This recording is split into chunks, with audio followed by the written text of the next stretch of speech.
Ils appelèrent donc Rebecca et lui dirent « Veux-tu aller avec cet homme ?» Elle répondit « J'irai. » Genèse 24, 58.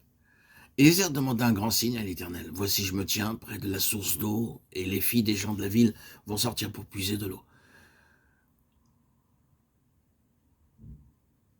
Que la jeune fille à laquelle je dirai « Penche ta cruche, je te prie, pour que je boive, et qui répondra « Bois, et je donnerai aussi à boire à tes chameaux, soit celle que tu as destinée à ton serviteur Israël. » Genèse 24, 13, 14.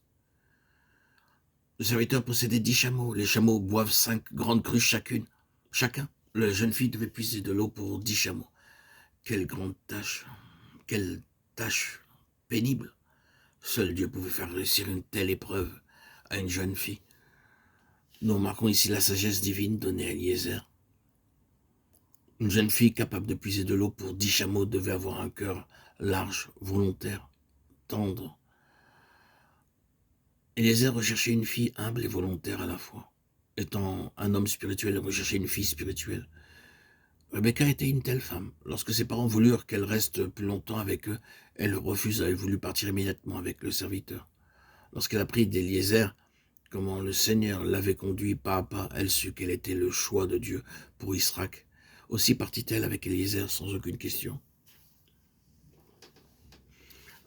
Abraham donna un avertissement solennel à son serviteur lorsqu'il le chargeait de trouver une femme pour son fils.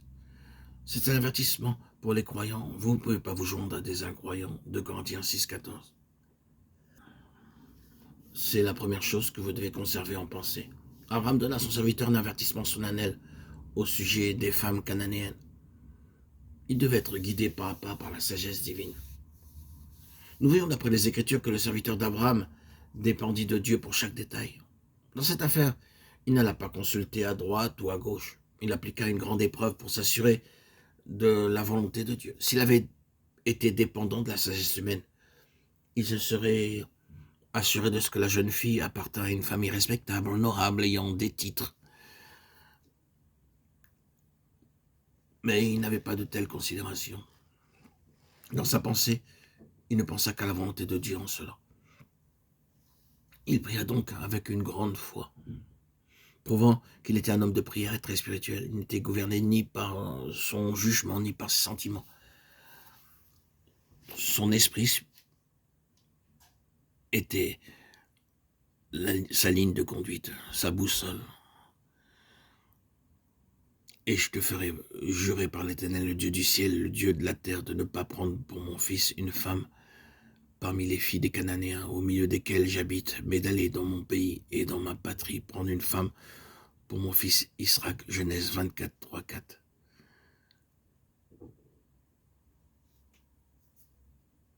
Seul Dieu pouvait lui faire réussir et accomplir ce que Abraham lui commandait. Il s'en remettait dans l'obéissance à Dieu, qui le guidait dans son esprit. Voilà la marque d'obéissance et de soumission auquel tous les enfants de Dieu doivent obéir, marcher selon l'esprit, vivre par l'esprit et non par les désirs extérieurs, les choses extérieures, les convoitises ou les pensées charnelles qui envahissent l'esprit et qui étouffent l'esprit de Dieu. Ne vous laissez plus convertir par les pensées du monde, les modes et les distractions abondantes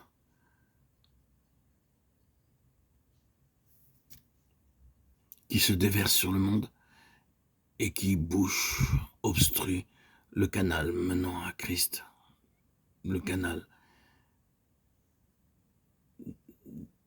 la présence de Christ, du Christ qui vous interpelle jour après jour, en permanence. Reviens à moi, reviens à moi. Délaisse ton jugement et tes sentiments. Cesse de commettre des erreurs. Sois mon partenaire, mon associé, sois mon ami. Je suis ton guide, ton fidèle guide. Oui, cher enfant de Dieu, Mon alliance est perpétuelle, permanente.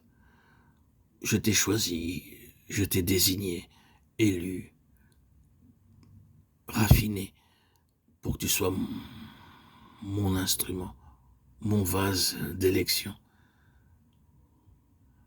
Ne te détourne pas du chemin auquel j'attends beaucoup de toi.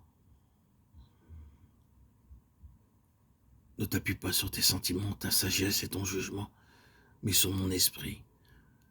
Renonce aux ténèbres. Que je sois constamment sous tes yeux. Je suis ta lumière. Ne détourne pas tes regards de moi. Je suis ton Seigneur et ton guide. Que toutes tes volontés soient dirigées vers moi, ton Dieu. Que toutes tes expériences, toute ta vie soient dirigées vers moi.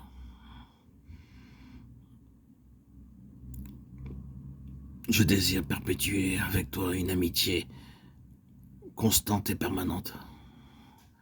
Sois fidèle à mon amour et je te donnerai tout ce dont tu as besoin. Reste le sel de la terre et renonce aux jouissances du monde entier. Le sel représente la fidélité et l'amitié. Le sel représente ce qui préserve les choses longtemps.